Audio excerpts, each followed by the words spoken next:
The 7 deadly sins are the ruling demonic elites of hell, who each rule over one of the 7 rings of hell, each containing their own culture and community based on that sin and its native species. Today, I'm going to talk about the fan idea of there being 7 rings of heaven as well, though VivziePop has confirmed early on that this wouldn't be the case. The idea of 7 rings of heaven became popular around episode 4 of Helluva Boss, where we were introduced to the cherub angels and heaven as a whole. The cherubs were seen as a sort of inversion of the IMP gang, and it became the hope of fans that this would mean that, like with the imps coming from the Wrath Ring, the cherubs would come from a different ring of heaven, with there being 7 rings there as well. Now, before we jump into the idea, I want to confirm again that VivziePop has said in the past that heaven won't be an inversion of hell, that there won't be 7 rings of heaven, and that the species of hell won't all have some perfect mirror in heaven. But that hasn't stopped fans from speculating on what heaven would look like if it did have 7 rings to it. So today, I'm gonna do the same thing. My name is Deepcut, demons call me ImpCut. Welcome back to Cartoon Universe. I'm still at the tail end of my COVID congestion, so please bear with me, and let's dive into it. Now, the uppermost ring of hell is the Pride Ring, ruled over by Lucifer, and home of the Earthborn sinners. Unlike the other rings, which are defined by their native species, there is no species that we know to be entirely from the Pride Ring in Hazbin Hotel. Some fans believe the Goetia are from Pride in particular, and a lot of bird-based Goetia do seem to live there, but with Osmodeus himself ruling over the Lust Ring, it's hard to think of Pride as their one and only home. If there was once a native species to the Pride Ring, they've become small or even gone extinct entirely, with the sinners being there. The first ring of heaven then would be what we essentially see in the show, which is designed to parallel the Pride Ring more than anything else. While there aren't other rings of heaven filled with native angels below what we do see in Hazbin Hotel, heaven as a whole mirrors the Pride Ring as the home of the Earthborn winners. Winners, as the name implies, are humans who won the game of life and were considered good enough to end up in heaven, though we have no indication that being good actually leads to going to heaven. While there are also native species in heaven, they seem to exist to manage and maintain the Earthborn winners who have ended up there, and they've done a good job of it. As we see when Charlie and Vaggie go into heaven, it's a paradise for the modern human, with all of existence up there being largely just socializing in very normie-styled settings, coffee shops and the like. Matching the Pride Ring, the virtue that would represent the uppermost ring of heaven is the virtue of humility. Humility is the opposite of pride, with the sinners being presented as going to hell because they prided themselves over God, thinking they know better what is morally right or wrong and rejecting what comes with the faiths. The winners, on the other hand, can be said to have shown humility by having committed themselves to the moral rights of various religions in their earthly life, where accepting that the personal religions that they grew up with already knew what was right and wrong means letting go of their personal desires and pride. In addition to the winners, I think it would be appropriate to say that the Seraphim rule over this imaginary humility ring as well. Lucifer himself is presented as a seraph in the show, with Sarah being the leader of the Seraphim, and seemingly the ruler of all of heaven.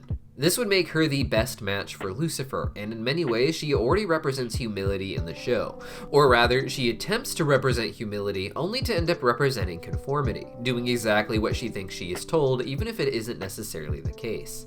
Sarah is the one who seems to understand what is at stake more than anyone, keeping secrets about the dark nature of heaven's reality from even other angels like Emily. Lucifer was too prideful to think about what may exist beyond him, and through his pride, he changed the direction of history by trying to give humans free will.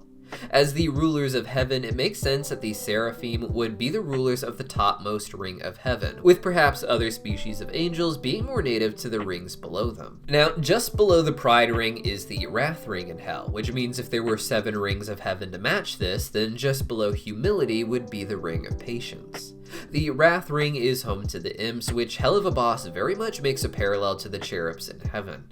These are cherubs such as they are depicted in later artwork, cute babies and animals with wings, as opposed to the early cherubim, who are depicted as beastly monsters. These cherubs make sense as the residents of the Patience Ring, as unlike the IMP gang, who embodies wrath by going up to Earth and killing humans, the cherubs go to Earth to give blessings and help guide humans so they end up in heaven.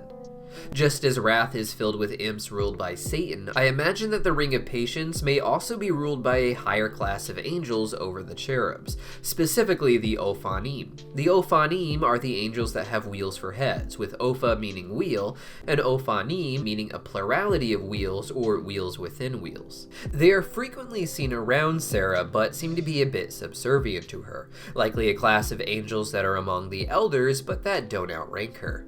It would make sense for them to be in a second ring of heaven just below Sarah, with her taking care of the earthborn winners and the Ophanim taking care of the cherubs just one ring below in the Ring of Patience. In the cherub commercial from Helluva Boss, we can even see a giant entity in the background that looks more like a classically styled Ophanim.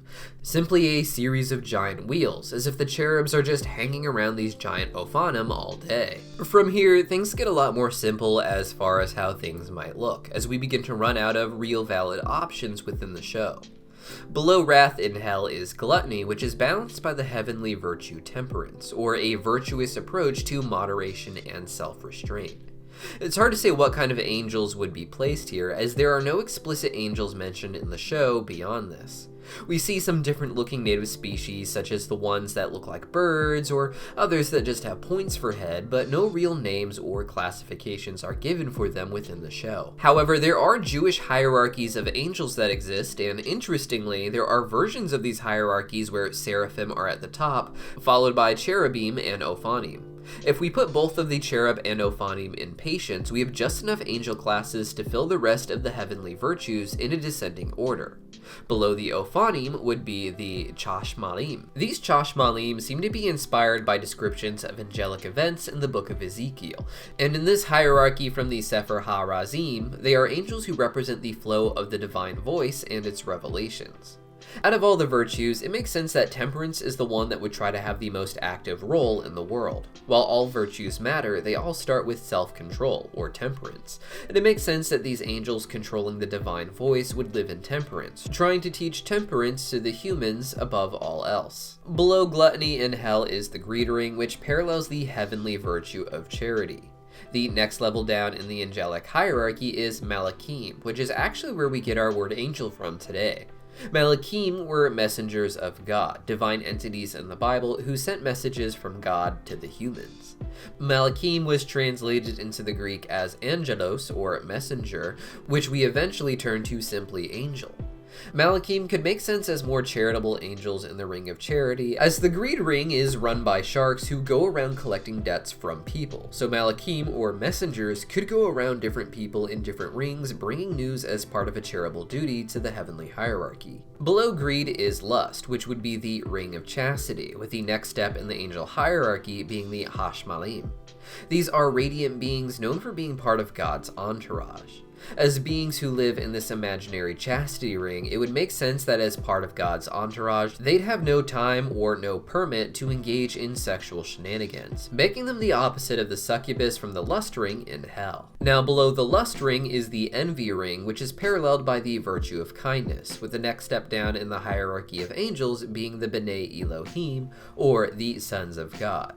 The sons of God appear in the book of Genesis and the book of Enoch, where they are described as divine beings who came to earth and took human wives, leading to the birth of the giant Nephilim and rebellion against God. These entities may not make a lot of sense for the Ring of Kindness, though outside the rebellious race that was said to mislead humans, they are known for doing the kindness, if you will, of interacting more directly with the earth, hence why they are lower on the totem pole.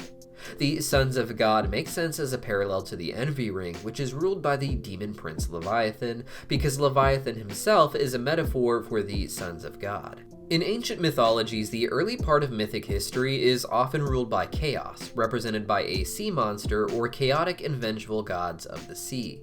Leviathan is a Jewish personification of the same idea, one that removes any divinity or godliness from this entity, with their worship being reserved for just one god. The association with water comes, in part, from this entity representing a people that existed before the Great Flood. The Sons of God in the Jewish and Christian tradition are angelic entities who represented the same powerful force before the Flood, with the Flood being sent in Enoch in order to wipe out the children of the Sons of God, the Nephilim. The final ring of hell is Sloth, which is paralleled by the virtue of diligence. The next entry on the angelic hierarchy is the Aralim, which are known as guards specifically for different divine spaces. If matched with the Ring of Diligence, the Aralim could be seen as the ones diligent enough to do this particular duty, guarding divine spaces in particular so that demons perhaps can't use them.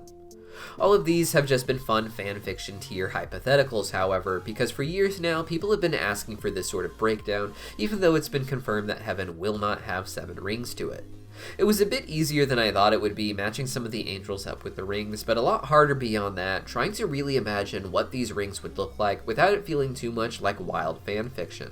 But what do you guys think? Let me know your thoughts on how heaven would look if it had 7 rings to it, matching these 7 heavenly virtues, and I'll be sure to respond to the comments that I find particularly interesting. See you guys next time.